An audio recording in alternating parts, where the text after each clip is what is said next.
Hello everybody, welcome to another daily dose of gaming news and all that good stuff, and as always also published on Rumble, in which case, yeah, it's on par except with XCOM 2 because I had to do the re-upload stuff there, so until it catches up I will try to manage to get around one per day, and of course with Prey it is on par with YouTube. Later today I think I can manage then to publish the XCOM 2 episode, kind of a shorter one. We did like a very quick mission, and then afterwards I think we didn't have a lot of time of doing the spin the wheel, spin the planet stuff, but yeah, it's very interesting and one way to go about those missions there. And yeah, from YouTube also I have the backlog stuff, that every post that I do on the blogger stuff, and Patreon, everything is there also for extra support if you like to or able to do so. Some stuff happening. Supposedly we now have official confirmation that Bobby Kotick, or whatever this pronounced, will be gone in December 29th. Also with him, Kunamy Master, which is the vice chairman of King, which was one of the acquisitions, and the Activision Blizzard chief communications officer Lulu Muserve. This one will leave 2024 January, something like that. But yeah, it was planned to happen this after the acquisition of Microsoft of the Activision Blizzard stuff there. Yeah, some changes will be happening. Some executives will stay, some of them will stay until March 2024. Again, it will take a little bit of time, so all the changes taking effect regarding the Activision part of the Microsoft thing here. There is a statement from Phil Spencer regarding like the things, like the inside workings there. It's like a memo there. Yeah, I just hope that at least Activision will, with time, it will take a little bit more time, like at least 3 to 5 years, until they start, since the beginning of the projects, of gaming projects start again under the watch of Microsoft. It will take it between 3 to 5 years until things start to take an effect there, if any, because supposedly with Bethesda, supposedly they continue to do their thing, and basically that is it. But yeah, Activision needs to do a lot of stuff, because I don't play any Activision Blizzard games. Again, I never like Call of Duty stuff. It's not a game for me. I don't like the competitive first-person shooters. It's too much for me. But I was playing even Overwatch. Again, it's a multiplayer game. It's usually not for me. The only one that I played for them for some time was Hearthstone. I had a series there, but then again, I just quit, because when you monetize to an extreme in a game, even if it's free, even a free to play game, if it's well monetized, people will invest in that game, because if they feel like that they aren't grinding throughout the mechanics of the game, because it's free, to try to be squeezed out of money, people will invest. If they have a good experience, they will invest. That's why Overwatch was a good success, even though I think Overwatch I'm not sure if I think Overwatch was you had to pay like a small fee to get to the game. But yeah, the people were investing money on the crates and the skins and everything, because the game supposedly was pretty good and people were having a good time. And of course they took that message as, now we need to squeeze these guys out of the funds for the pensions there, and they just butchered Overwatch 2. I don't think it's on Steam. It's completely, they had to put all their games on Steam to try to see if they can squeeze money out of somewhere. But yeah, it's not a good experience. Then you have the king publisher there, which is like mobile games. It's Candy Crush and all that stuff. That is just to try to also squeeze you money out of microtransactions. But yeah, World of Warcraft. Still, I think it's one of the games that it also is not for me. It's mainly because they are all multiplayers. They are very dependent. They don't have, at least that I can remember, they don't have like a great single player game for a long time. I don't even remember if they had any one of single player games here. But yeah, if they need to start to I don't know, change a little bit their portfolio. Also because of all the stuff that happened inside the company itself, with work conditions, the harassment stuff and sexual assault and all that stuff. It needs to this kind of change needs to start from the top down, at least in terms of vision and guidance for everybody in the company. And if you don't have a good leadership, the rest of the company will rot in terms of how things are perceived and how the inner workings of a corporation goes about. But yeah, hopefully there is going to be some cleanup, trying to remove all the bad actors or more of them, and trying to get in a more focused direction on certain things. I think in some of their IPs they just need to get around in making new ones that are more pronounced, because the main ones that they are known for is Call of Duty, World of Warcraft, and Overwatch, basically, at least from the top of my head. So that means a lot, and I usually try to follow up on everything gaming related, and this is basically the 3 main IPs that I can remember from them. But yeah, we'll see how it goes. Again, we need to check the signs, at least from starting with Phil Spencer, and then the new CEO and all the guys that are going to be replaced, see what kind of direction they want to take, and maybe we'll get a sense of where they're going, and hopefully it will improve and bring good games within a great environment, work environment there, and hopefully in at least 3 to 5 years we'll start to seeing the results of this investment. Regarding investments, seems that Battlemage is supposedly to be on track with the 2024 launch, even though they've been delayed. So far there is no Alchemist Plus from that previous roadmaps that they've been showing up and leaked. Supposedly this is an updated roadmap. Was a new PC client for Japanese media for gamers, so this is a lot of in Japanese. So, but we can get kind of a sense of what's happening, and supposedly they are maintaining their commitment for the next year. Again, no quarters, no launch on any kind of specific quarter of the year. So we will see how it goes. It's my I was hopeful that they were launching between Alchemist and Battlemage, the Alchemist Plus, like a kind of refresh with a little bit uplifting performance, but nope. I don't know if it has to do anything but the fact that they are butchering the CPU, their part of the company.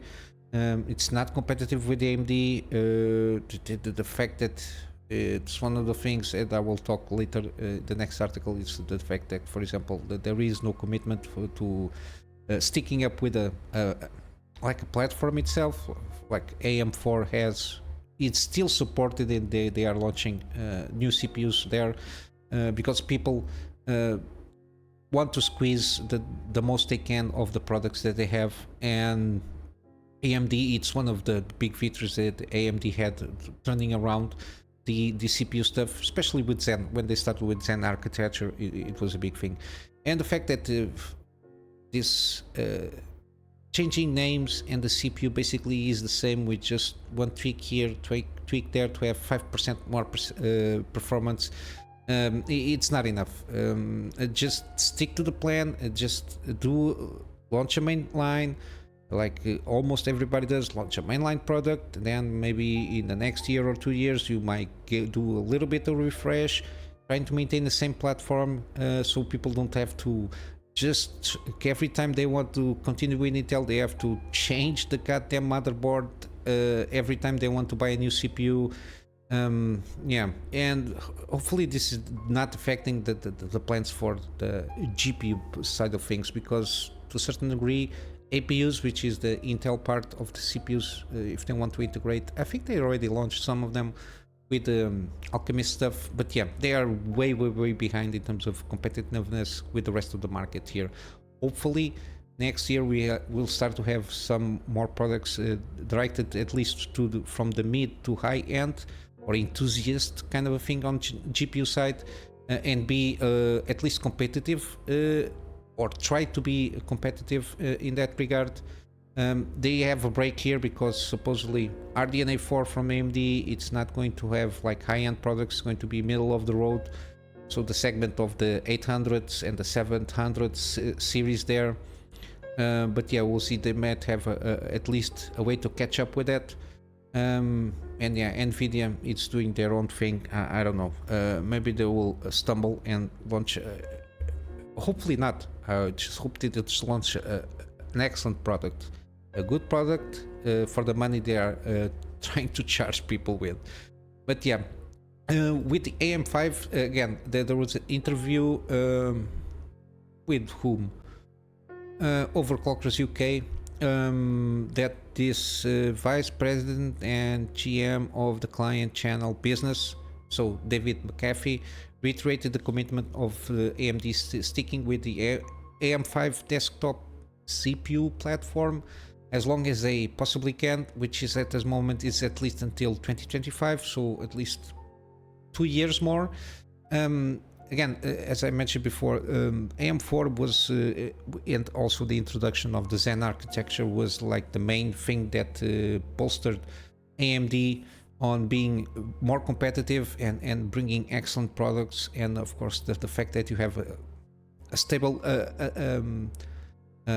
how do I say, a stable platform, which is you invest in a good motherboard, and you kind of knew that you can swap CPUs, and if the CPUs were pretty good, you just usually, it was basically a BIOS update, usually on the middle of the road motherboards, so people were more interested in investing a better motherboard, not just a cheap entry level there that might not handle, like for example, more powerful CPUs and everything else.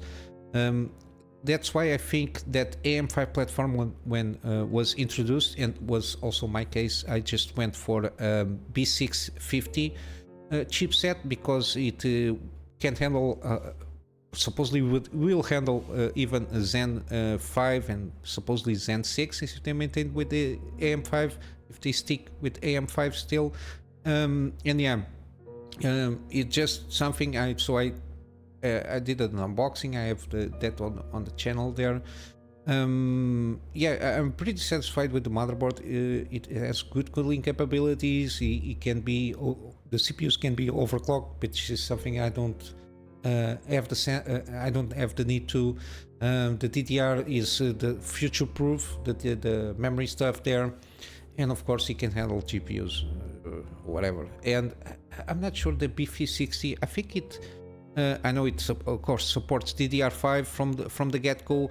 The PCI 5 thing, I'm not sure if this motherboard supports the PCI 5 5th gen or whatever for the SSDs. But for what I do, it doesn't matter if it is PCI Express 4 or PCI 4th gen. All these naming schemes. Yeah, I'm pretty satisfied with the product that I have. And I think it's going to be a very durable one. I count on when I change my CPU, which I don't foresee in the next at least 2 years to change anything here. I will maintain the motherboard and the DDR modules that I have. I just stick the new thing. Don't need to spend more money on so I can buy a I can even buy a better CPU because I know I don't need to spend. Supposedly I will not need to spend money on the DDR or in the motherboard to upgrade my hardware there, which is one of the things that it's pretty good still on AM4 because they are launching new CPUs like the 5000 series. They are doing some refreshes there, which is always good news. And yeah, basically regarding AMD, I think I don't have anything more to say except for the thing that I already spoken about, the RDNA 4. Let's see how it goes. Hopefully the GPUs that they launch are competitive enough, at least with the mid-range or equivalents to Nvidia. But yeah, from the time being, sorry, I'm still pretty satisfied with it. I don't regret at the moment, at least in this point in time. I'm pretty satisfied with the material that I have. Now for gaming stuff, Metal Gear Solid Master Collection Vol.1, they supposedly on Steam it's available now, the version 1.4.0. Yeah, it doesn't do basically a lot. It's not fixing anything that people were asking to be fixed. They have like the smooth stuff, game screen settings, display area, wallpapers, screen filter, blah blah blah. The wallpapers is a fact that if you want to play windowed mode, it will basically give you a wallpaper on the background so you don't see your desktop environment, and just put in windowed mode for the from a window there. But yeah, smoothing, I don't know the difference between the smoothing stuff. It seems pretty the same to me. And then you got game screen settings, you got a lot of shit for me. And this is the thing that they just now supports 16:9 ratios by basically stretching the image, which is I don't know what they are doing there on Konami. You don't see basically a lot of differences because there is not a lot that you can be able to do here. I think the same thing happens on Metal Gear Solid 2, but then Sons of Liberty, which basically it's only volume stuff there. There is no basically there is windowed mode, but yeah, nothing more basically here. Yeah, it's a shit show. Yeah, this is not good. The same thing can be done, like stretching basically the image on the Metal Gear Solid 1 or Metal Gear Solid, the old ones, like the pixel graphic ones. So I don't know what they're doing there. They just try to squeeze money out of people. Again, I don't recommend buying this. It's just because it's so poorly updated here, and still there are known issues like playback not of videos just stop playing and stuff like that. It's a mess. But in more better news, Bloober team announced a partnership with Skybound Entertainment. So Bloober team is guys that at the moment are doing Silent Hill 2 remake, and if not mistaken, they do a lot of PC ports, pretty decent ones usually, regarding horror games. One of the last ones they did was the oh my god, I have here around, but I didn't highlight it here, which is the yeah, here, the Layers of Fear remake. They did in Unreal Engine 5, the supposedly trilogy of Layers of Fear. And yeah, they are going to do a partnership with Skybound Entertainment, which is founded by Robert Kirkman from The Walking Dead and David Alper. I suppose they are partners on that thing with the IP stuff. Yeah, supposedly what we know, it's the title is codenamed R, and is expected to launch in 2025. We'll see. It's part of their strategy regarding like second-party strategy. Yeah, they just pick IPs from other guys and they do partnerships in doing their games for those companies that they are not at the moment able to do so. Yeah, so probably it's going to be like a horror title set in the Walking Dead universe or something similar to that extent, because they are pretty well known of doing horror games, and I think we will get a game in that universe basically. Hopefully a good one, because it can be kind of similar to a certain degree like Resident Evil kind of a thing there. You got some management you have to do here and there. They got zombies, of course. And of course the story itself, it's more prone to be more story driven The Walking Dead than, for example, Resident Evil. But yeah, it can be a pretty good game. We'll have to wait and see till 2025. In the meantime, for sure, next year, by the end of the year, we should have like some marketing start happening there, some teaser or something like that. And yeah, regarding news, that's what caught my attention here. I'm just going from gaming deals here. From Steam, I will not bring anything because at the time I'm just checking the deals, it's like 5 to 6 hours. And by the time of publishing, for sure, most of them will be expired, so I apologize for that. But I managed to get around and see some great stuff here from GOG. Again, all games from GOG, as far as I know, since they exist, it's going to... they don't have DRM on the games itself. Sometimes can be a little bit more tricky on the mod side, but yeah, it's pretty easy to install. Usually you don't need... you don't need online connection to play the games, all that jazz. It's DRM free.